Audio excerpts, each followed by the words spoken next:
ಪ್ರೀತಿಯ ವೀಕ್ಷಕರಿಗೆ ಶಂಕರಾನಂದ ಟಿವಿಗೆ ಸ್ವಾಗತ ಸುಸ್ವಾಗತ. ಇವತ್ತಿನ ವಿಡಿಯೋನಲ್ಲಿ ಜನವರಿ ತಿಂಗಳ ಮಾಸ ಭವಿಷ್ಯ ಯಾವ ರೀತಿಯಾಗಿದೆ ಅನ್ನುವಂತಹ ಮಾಹಿತಿಯನ್ನು ತಿಳ್ಕೊಳ್ಳೋಣ.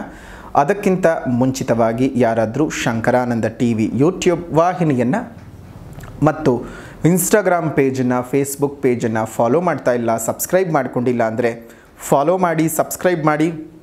ನೆಕ್ಸ್ಟ್ ಅಪ್ಲೋಡ್ ಮಾಡುವಂತಹ ವಿಡಿಯೋಗಳು ನಿಮಗೆ ನೋಟಿಫಿಕೇಷನ್ನ ಮುಖಾಂತರ ಬಂದು ತಲುಪತ್ತೆ. ಹೊಸ ಹೊಸ ಮಾಹಿತಿಗಳನ್ನು ತಿಳ್ಕೊಳ್ಳೋದಕ್ಕೆ ಸಾಧ್ಯವಾಗುತ್ತೆ ಅಂತ ತಿಳಿಸ್ತಾ ಇವತ್ತಿನ ವಿಡಿಯೋನಲ್ಲಿ ಏನು ವಿಚಾರಗಳಿದೆ ಅನ್ನೋದನ್ನು ಗಮನ ಹರಿಸೋಣ. ಜನವರಿ ತಿಂಗಳ ಮಾಸ ಭವಿಷ್ಯ ನೋಡಿ. ಜನವರಿ ತಿಂಗಳಲ್ಲಿ ಬದಲಾವಣೆ ಆಗ್ತಾ ಇರತಕ್ಕಂತಹ ಗ್ರಹಗಳ ಬಗ್ಗೆ ಮಾಹಿತಿಯನ್ನು ನೋಡೋದಾಯಿತು ಅಂತ ಹೇಳಿದ್ರೆ, ಮೊದಲನೇದಾಗಿ 4ನೇ ತಾರೀಕು 1ನೇ ತಿಂಗಳು 2025ಕ್ಕೆ ಧನಸ್ಸು ರಾಶಿಗೆ ಬುಧ ಪ್ರವೇಶ ಮಾಡ್ತಾ ಇದ್ದಾನೆ. 14ನೇ ತಾರೀಕು 1ನೇ ತಿಂಗಳು 2025ಕ್ಕೆ ಮಕರ ರಾಶಿಗೆ ರವಿ ಪ್ರವೇಶ ಮಾಡ್ತಾ ಇದ್ದಾನೆ.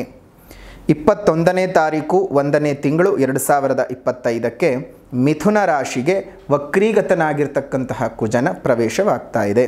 ಇನ್ನು 24ನೇ ತಾರೀಕು 1ನೇ ತಿಂಗಳು 2025ಕ್ಕೆ ಮಕರ ರಾಶಿಗೆ ಬುಧ ಪ್ರವೇಶ ಮಾಡ್ತಾ ಇದ್ದಾನೆ.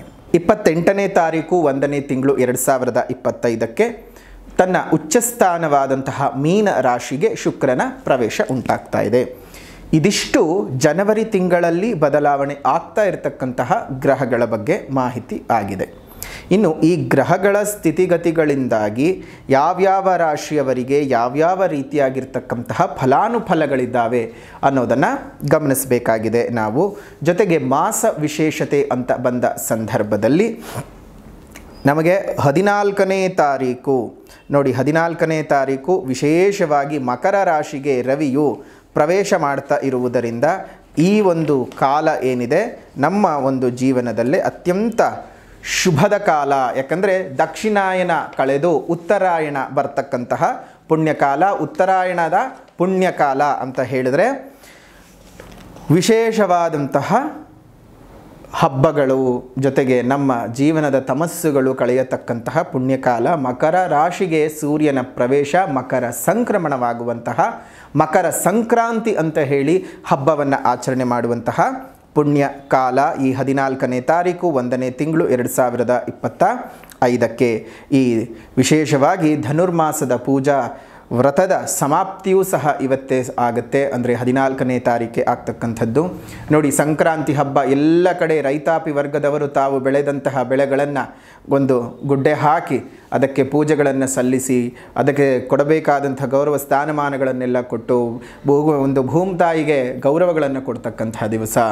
ನಮ್ಮೆಲ್ಲರ ಜೀವನಕ್ಕೆ ಇಷ್ಟು ಆಸರಿಯಾಗಿ ನಿಂತ್ಕೊಂಡಂತಹ ಭೂಮಿತಾಯಿಗೆ ಗೌರವ ಕೊಡ್ತಕ್ಕಂಥ ದಿವಸ. ನಮ್ಮೆಲ್ಲರ ಹೊಟ್ಟೆಗೆ ಅನ್ನ ಕೊಡ್ತಕ್ಕಂತಹ ಅನ್ನದಾತ ಬಹಳ ಸಂಭ್ರಮ ಪಡ್ತಕ್ಕಂತಹ ದಿವಸ ಈ ಒಂದು ಸಂಕ್ರಾಂತಿ ಹಬ್ಬ.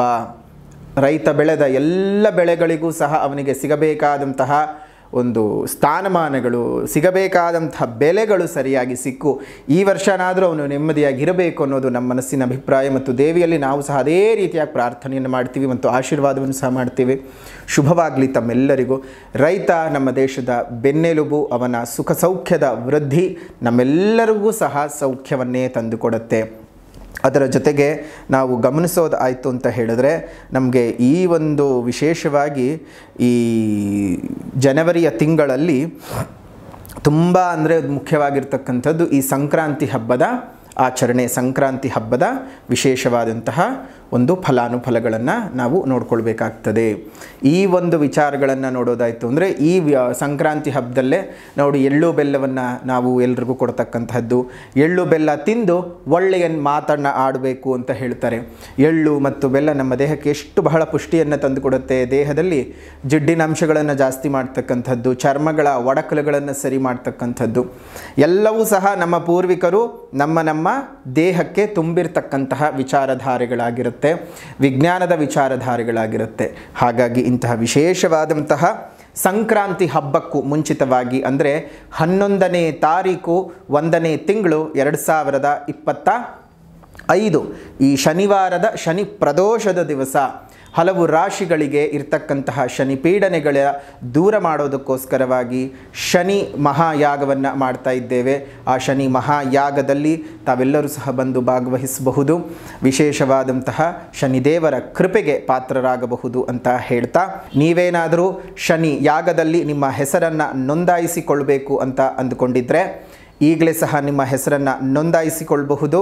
ವಿಶೇಷವಾಗಿ ಪೂಜೆಯ ನಂತರದಲ್ಲಿ ಶನಿಶಿಂಗಣಾಪುರ ಮತ್ತು ತಿರುನಲ್ಲಾರಿನಿಂದ ಪೂಜೆ ಮಾಡಿ ತರಿಸುವಂತಹ ಶನಿ ರಕ್ಷಾ ಕವಚವನ್ನು ಕೊಡ್ತೇವೆ. ಆ ಶನಿ ರಕ್ಷಾ ಕವಚವನ್ನು ಕೈಗೆ ಕಟ್ಕೊಳ್ಬೇಕು. ಅದೇ ರೀತಿಯಾಗಿ ಯಾಗದ ನಂತರದಲ್ಲಿ ಕೊಡುವಂತಹ ರಕ್ಷಾ ಪ್ರಸಾದವನ್ನು ನೀವು ಪ್ರತಿನಿತ್ಯ ಹಣೆಗೆ ಹಚ್ಕೊಳ್ತಾ ಬರಬೇಕು. ಅದರಿಂದ ಶನಿ ಕಾಟಗಳೇನಾದರೂ ಇದ್ದರೆ ದೂರ ಆಗುತ್ತೆ. ಇದೇ ಜನವರಿ 11ನೇ ತಾರೀಕು ಈ ಒಂದು ವಿಶೇಷವಾದಂಥ ಯಾಗ ನಡೀತಾ ಇದೆ. ಆ ಯಾಗದಲ್ಲಿ ನಿಮ್ಮ ಹೆಸರನ್ನು ನೋಂದಾಯಿಸ್ಕೊಳ್ಳಿ. ತಮ್ಮೆಲ್ಲರಿಗೂ ಸಹ ಶುಭವಾಗಲಿ, ಮಂಗಳವಾಗಲಿ. ಮೇಷರಾಶಿಯವರಿಗೆ ಈ ಗ್ರಹದ ಪರಿಸ್ಥಿತಿಗಳಿಂದಾಗಿ ಯಾವ ರೀತಿಯಾದಂತಹ ಒಂದು ಅನುಕೂಲತೆಗಳು ಅನಾನುಕೂಲತೆಗಳು ಉಂಟಾಗಬಹುದು ಅನ್ನೋದನ್ನು ಗಮನಿಸೋಣ. ನೋಡಿ, ಜನವರಿ ತಿಂಗಳು ಅನ್ನೋದು ಏನಿದೆ, ಕ್ಯಾಲೆಂಡರ್ನ ಪ್ರಕಾರವಾಗಿ ನಮಗೆ ವರ್ಷದ ಮೊದಲನೇ ತಿಂಗಳಾದರೂ ಸಹ ಉತ್ತರಾಯಣದ ಪುಣ್ಯಕಾಲ, ನಮಗೆ ದಕ್ಷಿಣಾಯನವು ಮುಗಿದು ಉತ್ತರಾಯಣವು ಶುರುವಾಗ್ತಕ್ಕಂತಹ ಪರಮ ಪವಿತ್ರವಾಗಿರ್ತಕ್ಕಂತಹ ಕಾಲ. ಇಂತಹ ಪರಮ ಪವಿತ್ರವಾಗಿರ್ತಕ್ಕಂತಹ ಕಾಲಘಟ್ಟ ಇದೇ ಜನವರಿಯಲ್ಲೇ ಬರ್ತಕ್ಕಂಥದ್ದು. ಹಾಗಾಗಿ ಈ ಒಂದು ವಿಶೇಷದ ಸಂದರ್ಭದಲ್ಲಿ ಜನವರಿ ತಿಂಗಳಲ್ಲಿ ತಮಸ್ಸುಗಳು ಕಳೆದು ಹೊಸ ಬೆಳಕು ಮೂಡುತ್ತಾ ಮೇಷರಾಶಿಯವರಿಗೆ ಅನ್ನೋದಾದರೆ, ನೋಡಿ, ಅನಿರೀಕ್ಷಿತವಾಗಿ ನಿಮಗೆ ಹಲವಾರು ಲಾಭಗಳು ಜನವರಿಯ ಮೊದಲನೇ ತಿಂಗಳಲ್ಲಿ ಬರ್ತಕ್ಕಂಥದ್ದು. ಕಾರಣ, ನಿಮಗೆ ಈಗ ಶನಿ ಬಲ ಇದೆ, ಗುರು ಬಲವೂ ಸಹ ಇದೆ. ಮಾರ್ಚಿನವರೆಗೂ ಸಹ ನಿಮಗೆ ಶನಿ ಬಲ ಇರ್ತದೆ, ಮೇಯವರೆಗೂ ಸಹ ಗುರುಬಲ ಇರುತ್ತೆ. ಈ 3 ತಿಂಗಳುಗಳು ನಿಮಗೆ ಅಂತಹ ಅಶುಭದ ಫಲಗಳನ್ನೇನು ಹೇಳಲಿಕ್ಕೆ ಸಾಧ್ಯ ಆಗಲ್ಲ. ಆಕಸ್ಮಿಕವಾಗಿ ಧನಲಾಭಗಳು, ಅನಿರೀಕ್ಷಿತವಾಗಿ ವ್ಯಾಪಾರದಲ್ಲಿ ಅಭಿವೃದ್ಧಿಗಳು ಉಂಟಾಗುತ್ತೆ. ಭೂ ಸಂಬಂಧಿತ ಲಾಭಗಳು ಜಾಸ್ತಿ ಆಗುವಂಥದ್ದು. ದಿಢೀರಂತ ಯಾವುದೋ ಭೂಮಿಯನ್ನು ಖರೀದಿ ಮಾಡ್ತೀರಿ, ಅದರಿಂದ ದಿಢೀರ್ ಲಾಭಗಳು ಉಂಟಾಗ್ತಕ್ಕಂಥದ್ದು. ನಿಮ್ಮ ಜೀವನದಲ್ಲಿ ಇದ್ದಕ್ಕಿದ್ದ ಹಾಗೆ ಏಳಿಗೆಗಳು ಬರ್ತಕ್ಕಂಥದ್ದು. ಕೀರ್ತಿ ಜಾಸ್ತಿ ಆಗುತ್ತೆ. ನಿಮ್ಮ ಹೆಸರನ್ನ ವರ್ಧನೆ ಜಾಸ್ತಿ ಆಗುತ್ತೆ. ಅಂದರೆ ನಿಮ್ಮ ಹೆಸರು ಬೆಳೆದು ಬಿಡುತ್ತೆ ಅಂತಲ್ಲ, ನಿಮ್ಮ ಹೆಸರು ಎಲ್ಲ ಕಡೆಗೂ ರಾರಾಜಿಸ್ತಕ್ಕಂಥದ್ದು. ಸಮಾಜ ಸೇವಕರುಗಳಿಗೆ, ಸಮಾಜದ ಸುಧಾರಕರುಗಳಿಗೆ, ರಾಜಕಾರಣಿಗಳಿಗೆ ತುಂಬಾ ಚೆನ್ನಾಗಿದೆ ನೋಡಿ ಈ ಒಂದು ತಿಂಗಳು ಜನವರಿನಲ್ಲಿ. ಹಣದ ವಿಚಾರಗಳಲ್ಲಂತೂ ಸಿಕ್ಕಾಪಟ್ಟೆ ಲಾಭಗಳನ್ನು ನೋಡ್ತೀರಾ. ಮತ್ತು ಈ ಟ್ರಾವೆಲ್ಸ್ ಬಿಸ್ನೆಸ್ಸನ್ನು ಮಾಡ್ತಾ ಇರ್ತಕ್ಕಂಥವ್ರಿಗೆ, ಮತ್ತು ಈ ಬೇರೆ ಬೇರೆ ಪ್ರದೇಶಗಳಿಗೆ ಹೋಗಿ ಒಂದು ಟೂರಿಸಮ್ ಒಂದು ಕ್ಷೇತ್ರಗಳಲ್ಲಿ ಕೆಲಸವನ್ನು ಮಾಡ್ತಾ ಇರ್ತಕ್ಕಂಥವ್ರಿಗೆ, ಸ್ವಂತ ಬಸ್ಸುಗಳಾಗಿರಬಹುದು, ಆಟೋಗಳಾಗಿರಬಹುದು, ಟ್ರಾನ್ಸ್ಪೋರ್ಟ್ಗೆ ಸಂಬಂಧಪಟ್ಟಂತಹ ಯಾವುದೇ ಬಿಸ್ನೆಸ್ಸನ್ನು ನೀವು ಮಾಡ್ತಾ ಇದ್ದರೂ ಮೇಷರಾಶಿಯವರು ಈ ಒಂದು ವಿಚಾರದಲ್ಲಿ ಬಹಳ ಅನುಕೂಲತೆಯನ್ನು ನೀವು ನೋಡ್ತೀರಾ. ಅದೇ ರೀತಿಯಾಗಿ ಯಾರು ಸರ್ಕಾರಿ ಅಧಿಕಾರಿಗಳಿದ್ದೀರಿ, ಅದೇ ರೀತಿಯಾಗಿ ಯಾರು ಕ್ಲಾಸ್ 1 ಕಾಂಟ್ರಾಕ್ಟರ್ದಾರರು ಇದ್ದೀರಿ, ಗುತ್ತಿಗೆದಾರರು, ಅವರಿಗೆಲ್ಲರಿಗೂ ಸಹ ಹೆಚ್ಚಿನ ಲಾಭಗಳು ಉಂಟಾಗುತ್ತೆ. ನೂತನ ಕಟ್ಟಡವನ್ನು ಖರೀದಿ ಮಾಡ್ತಕ್ಕಂಥದ್ದು, ಅಥವಾ ಹಳೆಯ ಒಂದು ಮನೆಯನ್ನು ಕೆಡವಿ ಅಥವಾ ಹಳೆಯ ಕಟ್ಟಡವನ್ನು ಕೆಡವಿ ನೂತನವಾಗಿ ಕಟ್ಕೊಳ್ಬೇಕು ಅಂತ ಆಸೆ ಇಟ್ಕೊಂಡಿರ್ತಕ್ಕಂಥವ್ರಿಗೆ ಅದರಲ್ಲಿ ಅಭಿವೃದ್ಧಿ. ವಿದ್ಯಾರ್ಥಿಗಳಿಗೆ ವಿದ್ಯಾಸ್ಥಾನಗಳು ತುಂಬ ಚೆನ್ನಾಗಿದ್ದಾವೆ. ಒಳ್ಳೆ ರೀತಿಯಾದಂತಹ ಫಲಾನುಫಲಗಳನ್ನು ನೀವು ನಿರೀಕ್ಷೆ ಮಾಡಬಹುದು. ಒಳ್ಳೆ ಅಭಿವೃದ್ಧಿಯೂ ಸಹ ನಿಮಗೆ ಇದೆ ಈ ಒಂದು ಸಂದರ್ಭದಲ್ಲಿ. ವಿದ್ಯಾರ್ಥಿಗಳಿಗೆ ಕುಟುಂಬ ಸ್ಥಾನ ತುಂಬ ಸೌಖ್ಯವಾಗಿರ್ತಕ್ಕಂಥದ್ದು. ಕುಟುಂಬ ಸ್ಥಾನದಲ್ಲಿರುವಂತಹ ಎಲ್ಲ ತೊಂದರೆ ತಾಪತ್ರೆಗಳು ಸಹ ನಿವಾರಣೆ ಆಗುತ್ತೆ. ಒಂದಿಷ್ಟು ಏಳಿಗೆ ಚೆನ್ನಾಗಿರುತ್ತೆ ಜನವರಿಯ ತಿಂಗಳಲ್ಲಿ ನಿಮಗೆ ಮೇಷರಾಶಿಯವರಿಗೆ. ಪರದೇಶಗಳಿಗೆ, ಪರಸ್ಥಳಗಳಿಗೆ ಪ್ರವಾಸವನ್ನು ಹೋಗ್ತಕ್ಕಂಥದ್ದು, ಬೇರೆ ಬೇರೆ ಜಾಗಗಳಿಗೆ ಹೋಗಿ ಭೇಟಿಯನ್ನು ಕೊಡ್ತೀರಿ, ಹೊಸ ಹೊಸ ಊರುಗಳಿಗೆ ಹೋಗ್ತಕ್ಕಂಥದ್ದು, ಒಂದಿಷ್ಟು ಟ್ರಾವೆಲ್ ಅನ್ನುವಂತಹದ್ದು ಈ ಒಂದು ತಿಂಗಳಲ್ಲಿ ನಿಮಗೆ ಜಾಸ್ತಿ ಆಗುತ್ತೆ. ಕ್ರೀಡಾಪಟುಗಳಿಗೆ, ಕಲೆಯಲ್ಲಿ ಇರ್ತಕ್ಕಂಥವರಿಗೆ, ನೂತನವಾದಂತಹ ವ್ಯಾಪಾರ ವ್ಯವಹಾರವನ್ನು ಮಾಡ್ತಾ ಇರ್ತಕ್ಕಂಥವರಿಗೆ, ಅಷ್ಟು ಮಾತ್ರ ಅಲ್ಲ, ಯಾರಿಗೆ ಮದುವೆಯಾಗದೆ ಒದ್ದಾಡ್ತಾ ಇದ್ದೀರಲ್ವಾ, ತುಂಬ ವರ್ಷಗಳಾಯಿತು, ಮದುವೆ ಸೆಟ್ ಆಗ್ತಾ ಇಲ್ಲ, ಸಂಬಂಧಗಳು ಬರ್ತಾ ಇದೆ, ಆದರೆ ಯಾವುದು ಸಹ ಕೈಗೂಡ್ತಾ ಇಲ್ಲ ಅಂತ ತುಂಬ ಯೋಚನೆ ಮಾಡ್ತಾ ಇದ್ದಂಥವರಿಗೆ ಈ ಒಂದು ತಿಂಗಳಲ್ಲಿ ಉತ್ತಮವಾಗಿರ್ತಕ್ಕಂತಹ ಸಂಬಂಧಗಳು ಕೈಗೂಡ್ತಕ್ಕಂತಹದ್ದು. ಅವಿವಾಹಿತರಿಗೆ ವಿವಾಹ ನಿಶ್ಚಯವಾಗ್ತಕ್ಕಂತಹ ವಿಶೇಷವಾದಂತಹ ತಿಂಗಳು ಅಂತಲೇ ಹೇಳ್ಬೋದು. ನೂತನ ಕೆಲಸ ಕಾರ್ಯಗಳನ್ನು ಮಾಡಿಕೊಳ್ಳೋದಕ್ಕೂ ಸಹ ಇದು ಬಹಳ ಅನುಕೂಲತೆ ಇದೆ. ನೀವೇನಾದರೂ ಕ್ರಯ ವಿಕ್ರಯವನ್ನು ಮಾಡ್ತಾ ಇದ್ದರೆ ಅದರಲ್ಲೂ ಸಹ ಹೆಚ್ಚಿನ ಲಾಭವನ್ನು ಗಳಿಸ್ಕೊಳ್ತೀರಿ. ನೀವೇನಾದರೂ ಸೈಟು ಗೇಟಿ ಕೊಂಡ್ಕೊಳ್ಬೇಕು, ಜಮೀನು ಕೊಂಡ್ಕೊಳ್ಬೇಕು ಅಂದರೂ ಸಹ ಇದು ಅತ್ಯಂತ ಚೆನ್ನಾಗಿ ಇರ್ತಕ್ಕಂತಹದ್ದು. ದೇವತಾ ಕಾರ್ಯಗಳನ್ನು ಮಾಡ್ತೀರಿ, ದೇವರ ಕಾರ್ಯಾಸಕ್ತಿಗಳು ನಿಮ್ಮ ಜೀವನದಲ್ಲಿ ಬರತಕ್ಕಂಥದ್ದು ಇದೆಲ್ಲವೂ ಸಹ ಆಗತ್ತೆ. ಆದರೆ ಒಂದು ಸ್ವಲ್ಪ ಜಾಗ್ರತೆಯನ್ನು ವಹಿಸಬೇಕಾಗಿರ್ತಕ್ಕಂಥದ್ದು 2 ವಿಚಾರದಲ್ಲಿ. ಮೊದಲನೇದಾಗಿ ಕೋಪ. ಸ್ವಲ್ಪ ಕೋಪ ತುಂಬ ಕಂಟ್ರೋಲ್ನಲ್ಲಿ ಇಟ್ಕೊಂಡಿರಬೇಕು. ಯಾವುದೇ ಕಾರಣಕ್ಕೂ ಸಹ ನೀವು ಕೋಪದ ಕೈಗೆ ಬುದ್ಧಿಯನ್ನು ಕೊಟ್ಟರೆ ಅದು ಬೇರೆ ರೀತಿಯಲ್ಲೇ ಪ್ರಭಾವಗಳು ಬೀರೋದಕ್ಕೆ ಶುರುವಾಗುತ್ತೆ. ಸುಮ್ಮನೆ ನಿಮ್ಮ ಮೇಲೆ ನಿಮಗೇ ಒಂದು ರೀತಿ ಜಿಗುಪ್ಸೆಗಳು ಬಂದು ಹೋಗುತ್ತೆ.